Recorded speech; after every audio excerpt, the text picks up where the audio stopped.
when it starts to catch fire, rather than them do the natural thing, which is to invite more people into their group, say, no, no, no, no, no, no, no. You go into somebody else's group. And if everybody is entering somebody else's group, that is viral replication.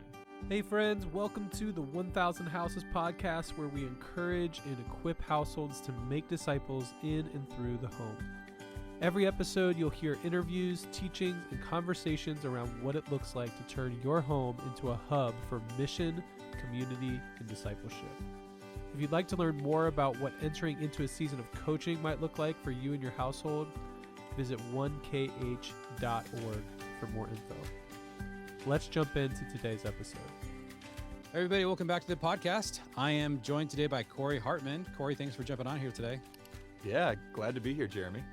Yeah, so Cory is a part of an organization called New Generations, and I am always on the hunt for how is God moving in disciple-making movements around the world, and then always trying to figure out what are some of the lessons that we can get from those disciple-making movements to what God might be doing in our context in the West or in the U.S. And so, Cory, maybe introduce yourself and then tell us a little bit about New Generations. Sure. So, Cory Hartman, I live in central Pennsylvania. I've lived here for 18 years, and it's where my family roots are, although most of my growing up years were in central New York State. And so kind of both of those are my home, so to speak. My role with New Generations is the title, which is not very helpful, is a global voice developer. But basically what I do is I interact with our partners, who I'll describe here in a moment, to really understand how disciple-making movement stuff is happening throughout where they're operating in many different places in the world, to distill and clarify lessons that can help everybody who is concerned about the Great Commission to actually put these things into practice, as well as helping to strengthen and sharpen and improve the disciple makers within our own network. So New Generations itself is a pretty unusual organization in how it's designed or how it's structured.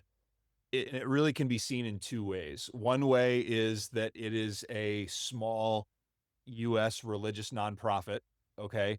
But the other way it can be seen is that entity, that small entity, is the convener and connector of a significant number of organizational partners, so that are located around the world, at present mostly in sub-Saharan Africa and South Asia, but not exclusively in those places.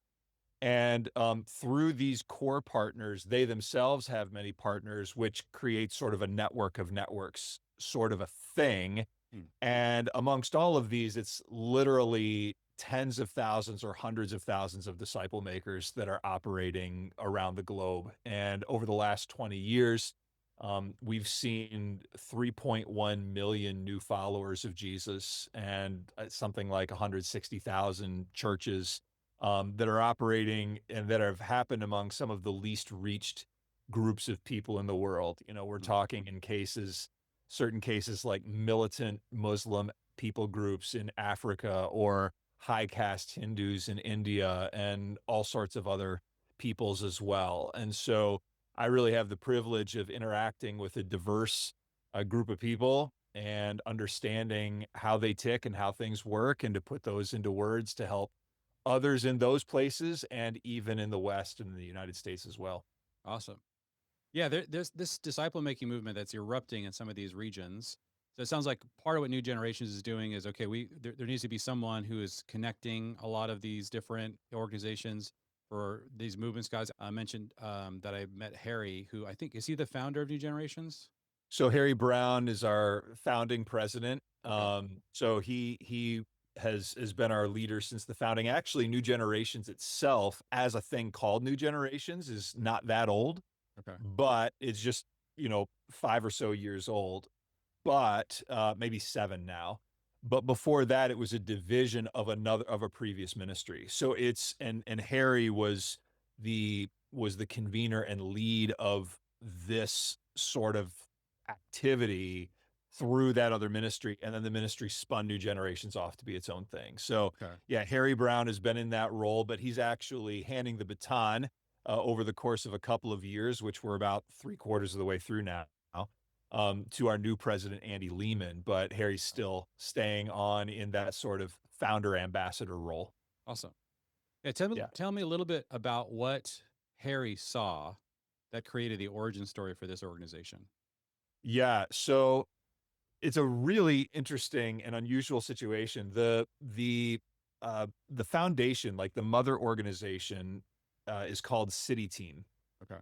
City Team's birth was as your basic urban rescue mission in San Jose, California. Okay. Well. And Harry got involved with that as a young man in the 1970s and took various roles in that organization. But something that that organization discovered over time was that, as they're working with low income urban people, often in situations with massive family dysfunction, with economic deprivation, job deprivation, devastated communities, addiction, all kinds of things. With all the various work that they were doing among these folks and also winning them to Jesus Christ, is that they found that an essential for anti-poverty was making disciples of Jesus who obey him in everything he commands. Hmm. That with all of the other material help that they were providing and drug rehabilitation and so forth, making disciples of Jesus who were being transformed into the likeness of Christ was essential as an anti-poverty measure. So they began to think and investigate, all right, who around the world knows more than anybody else about making disciples among low-income people? Hmm. And in the course of that search, they came across a guy named David Watson. And David Watson was a missionary with the International Mission Board of the Southern Baptist Convention. And he was what was called a non-residential missionary, meaning that he had an objective to a certain people in a certain country, but he could not legally get a visa to live residentially in that country. Hmm. So he was having to figure out, how am I going to reach this people group of like entirely lost people when I can't even be there? Hmm. And so he ended up interacting extensively with and mentoring a group of believers, Christians of that people group, tiny fraction, minuscule fraction of that people group, who had become believers in Christ. And these were pastors of churches and so forth, and interacting with them to try to innovate a way that the gospel could spread virally and multi-generationally through this people group. And it worked. Hmm. And so he then began to spread what he learned to other people. And so Harry and City Team found out about him, brought him on to be part uh, of City Team. And then as David was doing this same sort of training then in various other places in the world, some missions organizations in East Africa, or in Africa in general, indigenous organizations, these are Africans reaching Africans, then through David ended up getting connected to City Team. And then Harry became sort of their convener. Hmm. And that became the nucleus of what became New Generations. Okay. Nice. Yeah, I've heard a lot about David Watson and yeah, some of the movements that spawned out of that. And tell us a little bit about your intersection. I'd love to hear just a little bit more about your story. How did you get involved? Yeah, so my story is weird too. In fact, I'm pretty sure that everybody in this organization has a weird story of how they got into it. I don't think there's any normal one. For me, I was a local church pastor of small churches in New Jersey and then Pennsylvania for 13 years. Then December 31st, 2017, which was a Sunday, that was my last day doing that in a role where I had been pastor of a particular church for 10 years. And within 2 months, I started doing something that I never dreamed of doing, which was to become a collaborative writer for Christian leaders and organizations. Hmm. And so that meant that there would be a leader, a thinker who was brilliant and had great ideas and who usually was a very good talker, but needed help to get something into writing.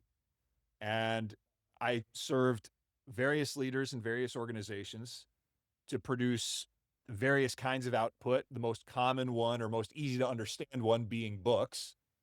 And I ended up becoming full time with my major client, who then took me on full time, and that was mostly in the church consulting realm. And that person and colleague and friend is Will Mancini. And Will and I wrote together a book called Future Church, uh, the 7 laws of real church growth. And that came out in 2020. And so I was serving in that organization. And one of the people that I met through that organization, someone who became certified in some of our tools and processes and stuff, was a member of the board of New Generations.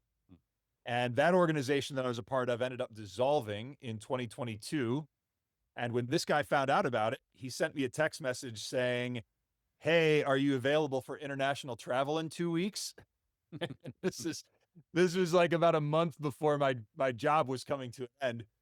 And I said, "Well, what did you have in mind?" And so he and New Generations paid for me to go to Nairobi, Kenya, Hmm. to an annual event called Catalyst Camp. And that's where I met a whole bunch of these people. Now, before I got there, in the 5 years running up to that point, I had already gone through a pretty radical rethink of a whole lot of things about ministry. Hmm. The end of my, well, not just the end, but a whole lot of the middle of my pastoral ministry was very, very hard and very, very frustrating and very, very disappointing. Hmm. And then when I stepped out of that, there are certain things that you just can't understand about your job until you leave that job. Hmm. It does not matter how much you work. It does not matter what coaching you get. It does not matter how many 360s or whatever. You simply cannot grasp it until you're gone. Hmm. And when I was finally not in the role of being a congregational pastor, there was a whole lot of stuff that I came to grasp about church that I could not grasp when I was in that role. And the people that I was working with, especially in that church consulting group, were also people who were thinking in very outside the box sort of ways.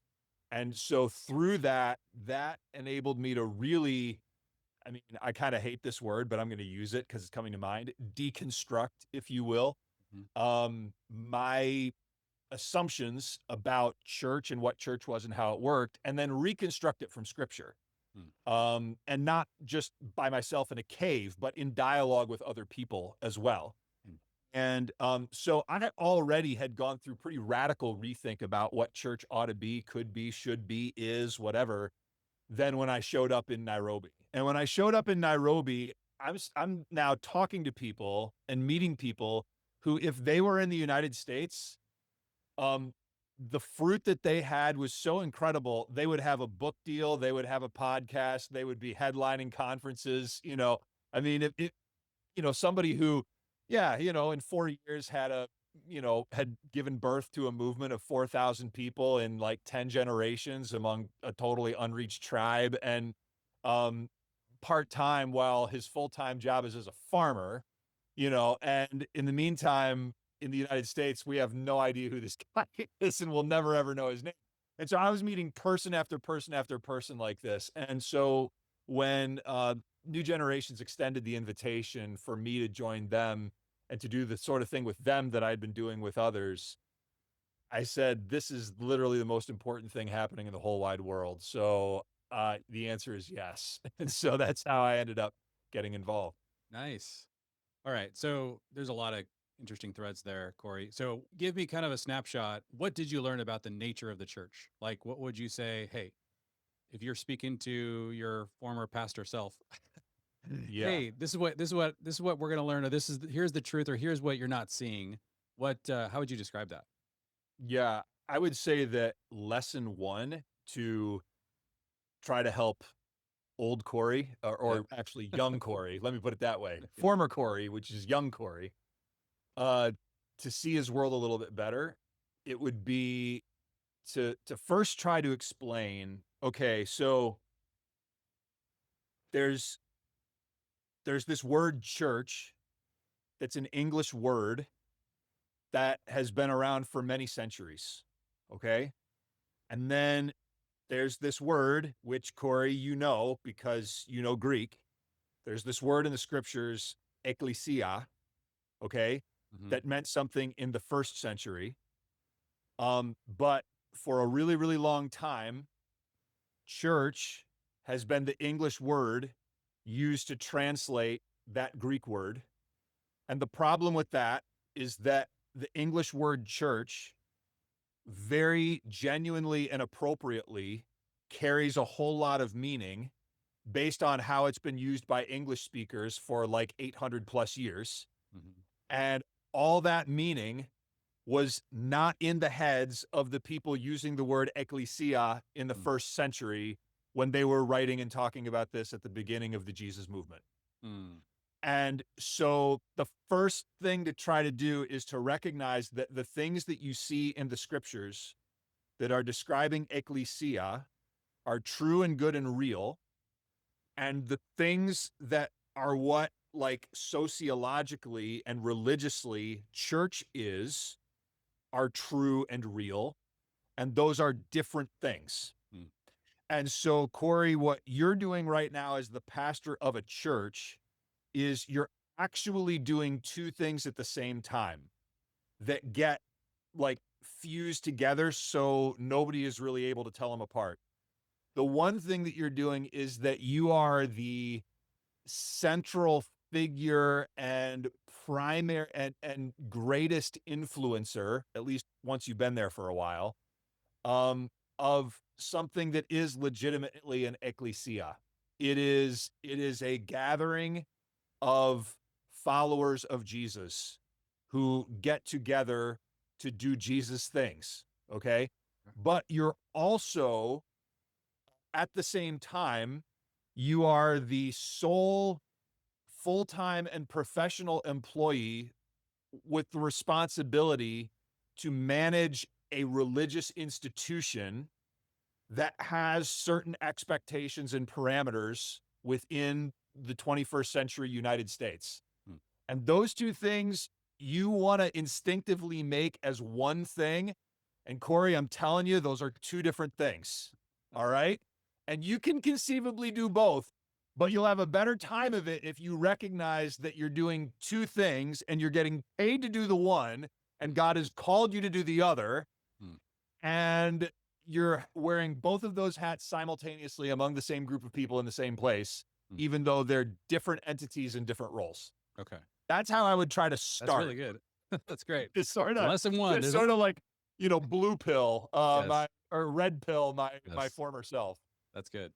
So you saw something that caused you to see this distinction for the first time. What did you see? And for somebody in our context, if Mhm, you were to take, young Cory to see something that's going to cause mhm. him to suddenly have this epiphany that these are two separate things, is that because that's what's happening in these movements that you saw? Like, how did you see that these as suddenly see these as distinct?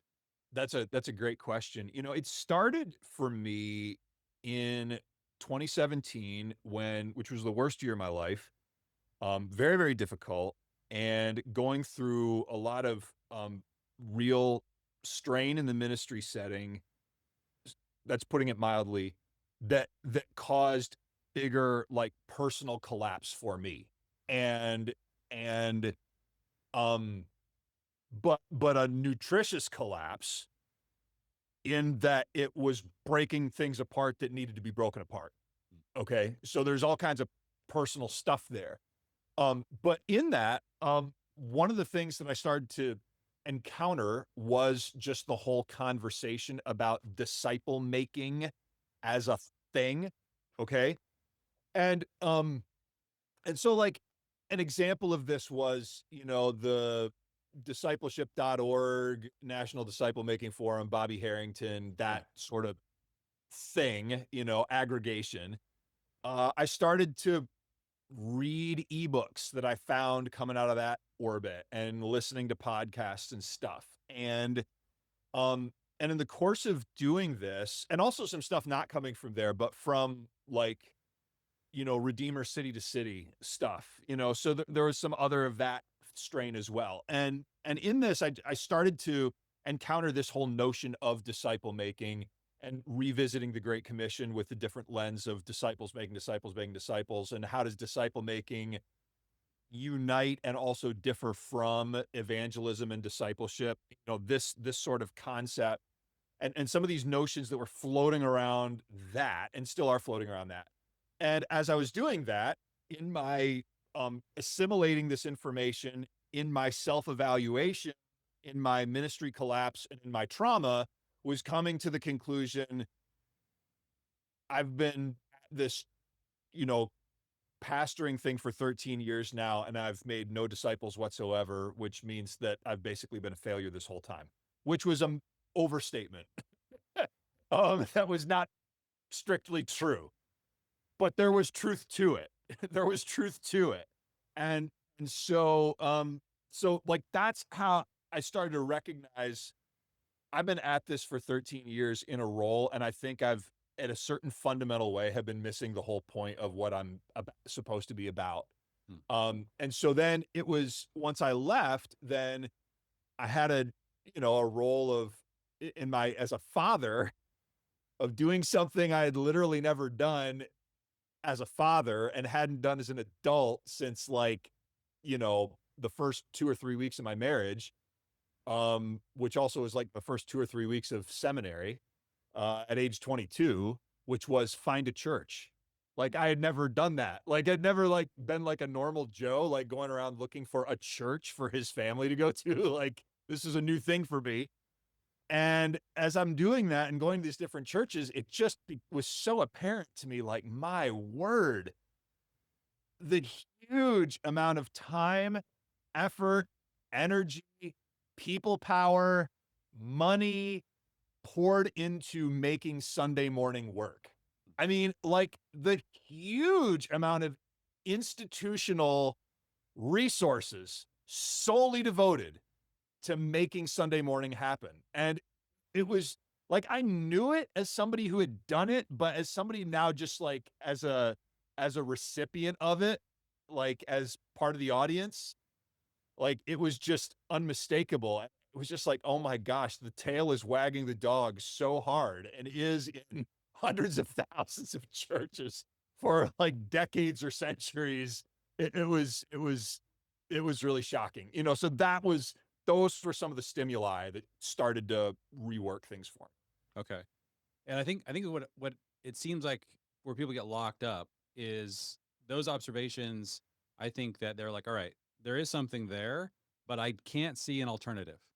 And Right. one of the questions I frequently ask people, we do different Bible studies, like Discovery Bible Study, Story Form Life, this process where we're kind of like looking at different passages in the Bible about the church. And I oftentimes try to run a thought experiment. Just say, "Okay, if all you had were these passages, and you were like, what do you think is going to come out of this? Like, what do you imagine these people are going to start doing, or what do you think they were doing?"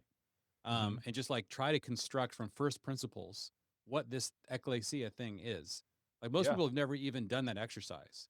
Oh, They've right. they, they've built it on, like, as you described, centuries of assumptions and linguistic changes, and just and then they read it back into the Bible. So to actually start from the Bible, so I think that's useful, but that's also somewhat theoretical. So I'm curious, Mhm. like, it seems like in your journey, there was also like encountering other ideas. And so, yeah, Yes. well, how would you describe, like, yeah, what did you see? Yeah, absolutely. So, um, really, when the point at which I really saw, like, flesh and blood manifestation of something really different was starting with that first trip to Nairobi. Like, Okay. that's really where it started. Now, prior to that, there was certainly a lot of stuff I was doing that was, and designing and talking about and so forth that was intended to reinstall or rebirth disciple making as a real thing within the existing church. And so it's not as though I was not involved in very positive stuff. And my colleagues from that time are still people I love and are still working at that very thing and are helping a lot of churches. And I praise God for that. I can say, and a number of them had a good deal more personal flesh and blood experience with good disciple making than I had. Okay. Yeah. But for me, it really became apparent once I started to see what was going on in other places in the world. And to describe it, it basically goes like this. The heart of a disciple making movement, which I'm just going to put a little bookmark there that maybe we'll return to, which is distinguishing the technical term disciple making movement from other things that have the last name movement. Okay. But but what we mean by a disciple making movement is that first and foremost, it's a chain reaction. So a chain reaction like fire, right? Got carbon in this thing, you've got oxygen in that thing. It takes heat to then cause carbon and the oxygen to get together and make carbon dioxide. And the heat that comes from that then gets the next bit of carbon to take the next bit of oxygen, and it's a chain reaction, and the whole log burns. We see that in the form of flame, but it's a chain reaction that's working all the way through that log once it has enough to get started. So a disciple making movement is a chain reaction, and it's a chain reaction that runs through ordinary people. And so by ordinary people, I mean really whoever is average for for its society. So like if you take whatever the sort of group of people are that you're describing, whether that's an ethno-linguistic group or it's a social class or, an affinity, all the dog walkers in Cincinnati or whatever, Mm. whatever your group is, um, if you take the person in that group with average intelligence, average talent, average leadership ability, uh, average way with words, average charisma, average magnetism, average money, average everything, right? And then maybe get like a notch or two below that. We're talking about something that can run through those people and everybody else, right? From top to bottom. Of course, you're going to have within that group um, strong natural leader type people. I'm not denying that. But the chain reaction is not dependent on the strong natural leader people. It's running through the average Joes, if you will. And those average Joes are people who are following Jesus, as people who are learning and trying to obey everything that Jesus commanded the 12, and they are helping others to do the same. And that's running through their natural social networks. And the way that it manifests isn't mainly individual. So it's not a thing where like Jeremy makes Cory a disciple and Cory makes John a disciple and John makes Steve a disciple. It's not that.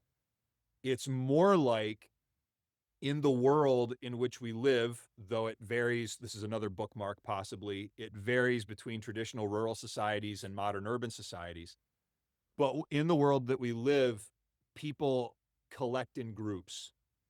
And what happens is that somebody who has the gospel receives entry into that pre existing social group as the gospel through the scriptures takes hold within that group as a group becomes followers of Jesus.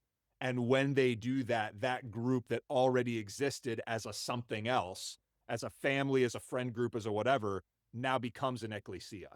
Mm. And people in that group also have a foot in some other group because, oh yeah, my brother-in-law over here, or my coworker over there, or my friend over here, or whatever, and they do the same thing into that person's group that the first person did in their group. And then that happens there, and then someone from there does the same in those groups. And so it spreads from social group to social group to social group to social group, and it ends up going through the whole society, and that's a disciple making movement. And so I've had enough conversations now of people who catalyze these or who became disciples within these and have even sat in bits and pieces of them happening to know that it's real. Yeah, man.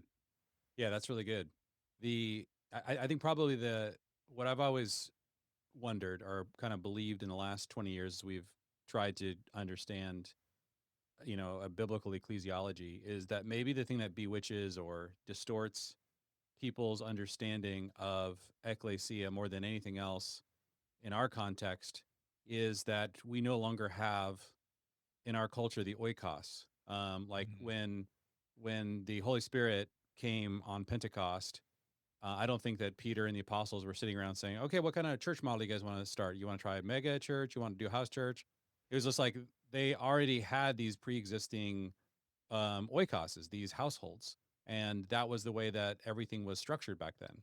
And so what you see is that the gospel just started to run through the oikoses, and these oikoses were, um, they already had a spiritual life in them. I mean, the patra familias in the Roman context, or the head of the household, the father, the beit av, the father of the house in the Jewish context. These guys, they were responsible for the religious life of the family, and there was all kinds of religious rhythms that were happening in the house, in the synagogue, and in some context or in the pagan context, these temples or whatever, they would facilitate and help, but they were a small percentage of what was really the religious life was in the oikoses. And so you would disciple an oikos, and that's why you saw all of these household salvations happening in Acts, and that's why that was so strategic. And what's so confusing to us in our context, I mean, I was always taught that, oh, they did things in households because they were a persecution. Mm. And as opposed to, that's just the most obvious thing you would do. When there's no persecution, it was still the central location of the spiritual life of all those families. Passover and the Sabbath and all of these religious traditions, or all the traditions that were the hearth fire that would happen in the pagan Roman household. Like, these things were central. Now, what I've been, so I've kind of immersed myself in first century culture, just in terms of both, like, within the Roman Greco-Roman world, and in the Jewish world. And so I see this structure, and I'm like, it's so clear how this would facilitate disciple making movements, and that this structure still exists in a lot of cultures. What Yeah. I find really, really confusing is, how do you handle this in a context where that's starting to break down and people are becoming hyper individualistic? And this is, I think, part of the real challenge. So I'm curious, yeah, any reflections on the tension between the existence of the oikos and the implications for that for the ecclesia in the first century, and then how do we handle that in different cultural contexts today where that may be breaking down? Yeah, that is excellent question, Jeremy, and I agree with everything you said. I mean, the whole description that you gave is right on the money. And it's very true. The the modern city is like an acid bath that breaks apart the bonds of relationships. It's really extraordinary. It takes the natural condition of humanity for millennia from before written history is grouped, and that one's identity is found in a group that one did not choose. One was born into this group. And that whether you're talking a hunter gatherer band or you're talking about a large family farming the same plot or herding the same livestock, that's and even it's still, as you pointed out, even the urbanization of the Roman Empire, which was some pretty doggone intense urbanization. I mean, they say that Rome had 1 million people in it with a population density that is greater than almost any city in the world today. So it was super duper urban, but even there, somehow the strength of the oikos structure still existed. So but modern urbanism is just a different thing, and it's not just in the West. We see the same thing happening wherever urbanization is taking place in the world. It's just that it's way more advanced here. So, getting to your question, um, what's different? So, there are, to be, full disclosure, this is still a work in progress. It's all a work in progress. The code is still in the process of being cracked.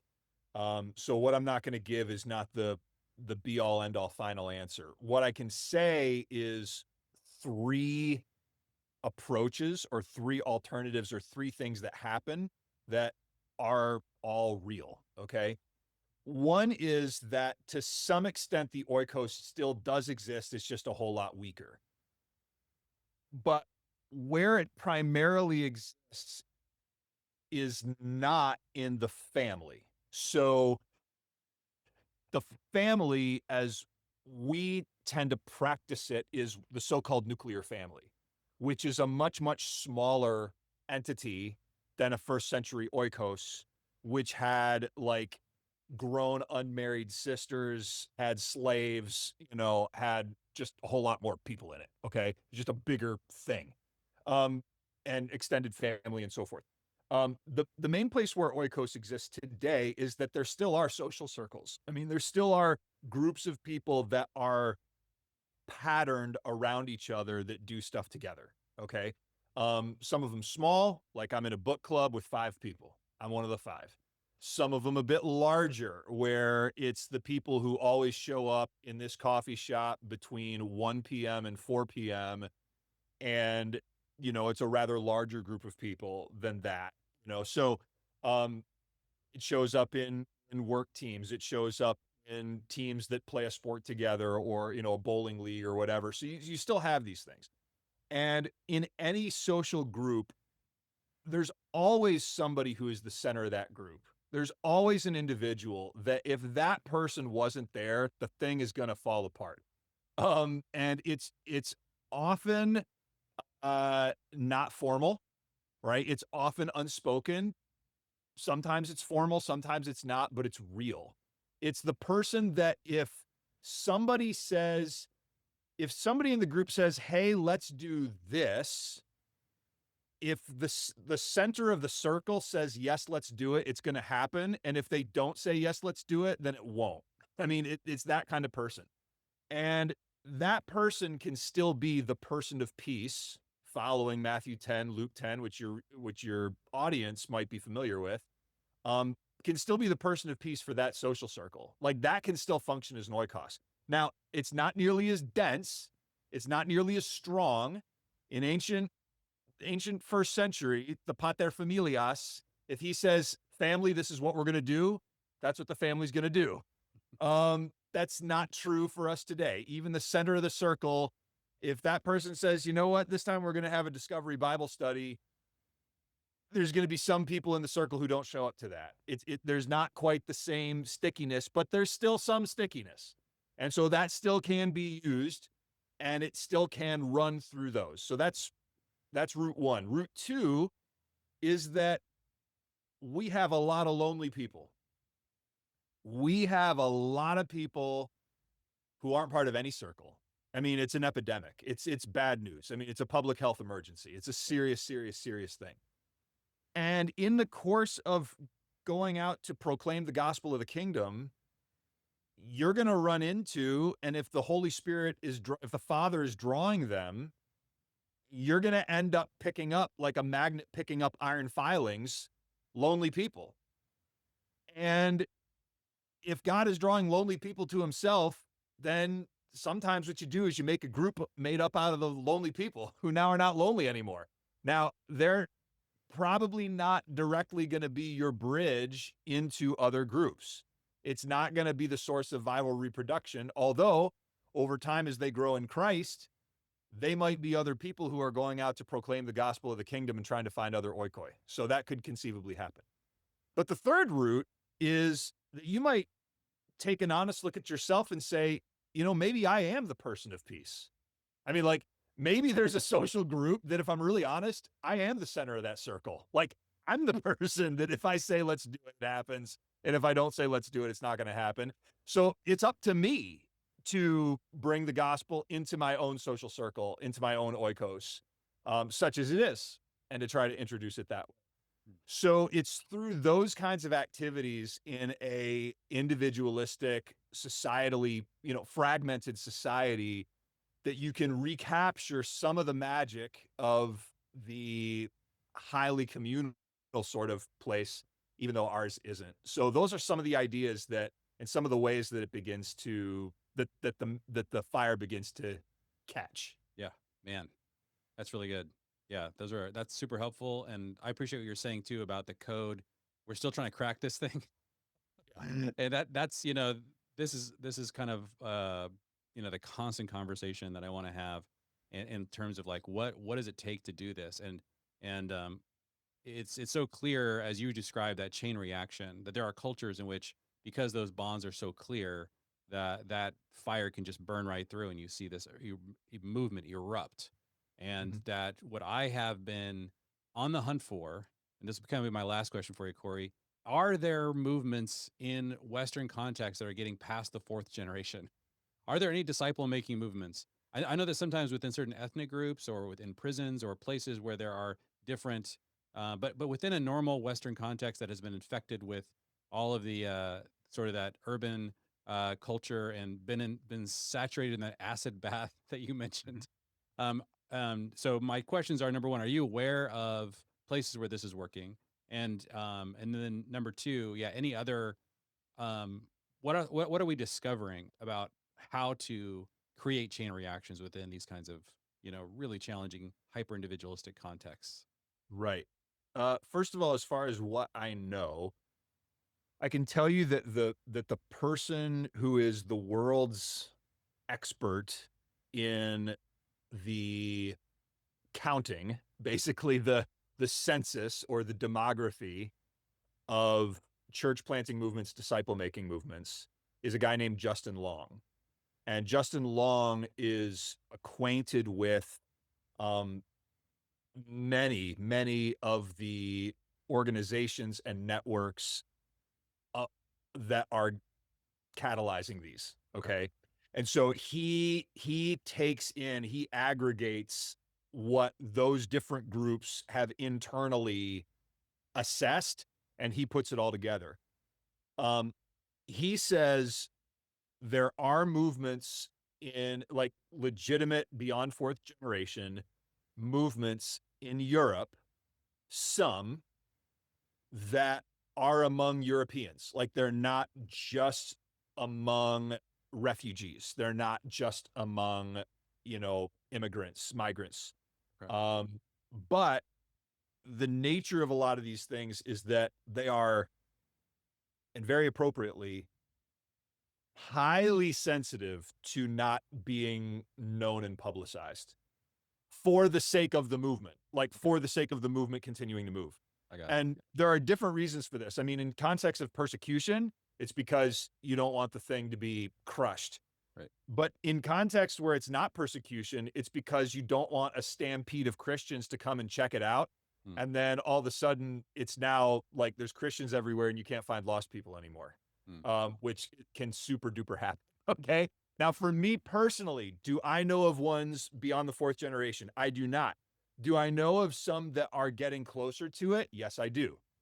I do know of some in the United States that are into like the third generation, which is saying something because a Yep. year or two ago they were in the second. Yeah. Oh, so like Yes. It's starting to that's happen. right. Yeah, Yeah. like it's legitimate progress. Like Yeah. um there's a fella named Brent Hoffin who operates in the Pacific Northwest, and he is part of a broader group called eLife, and he's seen some things happen in the Northwest, in the Pacific Northwest, that are really exciting. Somebody that I have had more personal interaction with is multiple generations getting into second and close to maybe third by now. I'm not sure. Among college students and recent college graduates at a very much, you know, non-evangelical situation, university situation in the Midwest. Hmm. Um, Awesome. and it's happening in just a very grassroots way. It's a thing where it started on a college campus. One of the leaders of it, more than one of the leaders, graduated, continuing to do it both in the college campus and in their current place of employment and with their high school friends who are still local, and stuff is going that way. So, you know, from what I personally know, I don't know of those yet, but I do know that like there's situations that are legitimately, measurably, objectively closer to that than they were two years ago. Awesome. And so like I think we're gonna get there. Like we're like, in another couple of years, you might have me on this podcast and I could have something different to say. So honestly, I think we're going in that direction. Awesome. Yeah. And is there any single um, variable that you would call out as like, okay, this is the one in this context. If you want to see a chain reaction happen in the West, if I have to like, is there something that you would call out as being this is the dynamic you really have to get right, or what's the closest we are to kind of cracking that code? Is there anything you'd call out as being kind of a major variable?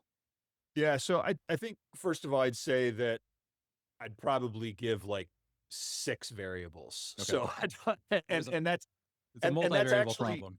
well, so that's part of the challenge. There are certain things that if you don't have all of it, you don't have any of it. That's true. And this is one of those things. Yeah. And so the effort of, okay, well, I'm going to take what I'm already doing, I'm going to add this one thing and that'll help. Well, it probably will help, Yeah. but it won't therefore give birth to a disciple making movement, right? But I will tell you one thing. I will answer the question by telling you one thing that I would say has been the biggest lesson for me. Okay. Okay. And I've already touched on it already in our conversation today. And the biggest lesson for me is that everything that I had ever experienced, been taught to do, or tried to do in my whole ministerial life, paid or unpaid, involved making a group happen. Mm. Okay. It involved uh, inviting people to my group, Mm. starting a group, or being made leader of a group and trying to get other people come into that group. But what it all had in common, whether you're talking about a church or a worship service or a small group Bible study or an outreach activity, what they all had in common is I am leading a group and I'm trying to get people to come to my group. The most important early mental shift for me is the recognition that groups already exist and that to start a disciple making movement, if I do it by bringing people into my group, I've already failed before I've begun. Even if I succeed, I fail. Even if I succeed, I fail. Um, what I need to do is I need to get adopted into some other group, Mm. some other group that already exists, some social circle that's already there. Now, the exception is what I said is route 3 before, which is if I'm already the central figure of some group. That's a different matter. If Okay. I'm already that, I gotta leverage that. But if I'm not that, then I gotta get myself and with me the gospel and the Bible into a group that already exists. Mm. And the people in that group, when it starts to catch fire, rather than them do the natural thing, which is to invite more people into their group, to say, no, no, no, no, no, no, no. You go into somebody else's group. Mm. And if everybody is entering somebody else's group, that is viral replication Got it. because that's what a virus does. Yeah. A virus enters a That's true. group of cells called a human body, Yes. and it changes that body. Yeah. And then that body spreads the virus to another group of cells called a body. And that's how it goes. That's what real viral is. It's not just a And bunch of viruses grouping together. yeah, right. It's not a bunch of viruses who say, we got something good here. Let's group together and let's invite other people to be part of our group of viruses. That's not viral. No. That's not viral. Okay, that's super helpful. Thank you so much, Cory. Okay, awesome. All right. Well, yeah, I really appreciate your time. This has been an awesome conversation. That's been really helpful. Please let people know, like any place where they could be following New Generations, and would you call out any resources that you'd recommend that people get a hold of? Oh, absolutely. So, for starters, if people want more like, regular disciple making content, and even access to other people who are trying to catalyze disciple making movements, go to newgenerations.network. That's actually a website. .network is an actual domain. That's a real thing. So go to New Generations. Don't forget the S. It's multiple generations. It's not one. It's New Generations, plural, .network, and sign up there. You look at our resources there and put in your email address there, and you'll be able to get more stuff. And that's really the best place to go to start. There is a course that we run periodically called the Habits course, Habits of a Multiplying Disciple. Hmm. And it's a way that you and the people around you, the people with you, can begin to put these principles into practice where you are, and to begin to see what God will do in your social network. Excellent. So good. Cory, thank you so much for jumping on here today. I really appreciate it. This is great. Jeremy, it has been a huge pleasure and an honor. So thanks very much for having me. Well, friends, thanks for listening to today's episode. If you'd like to learn more about 1,000 Houses or discover what a season of coaching might look like for you and your household, visit 1kh.org. We'll see you for the next episode.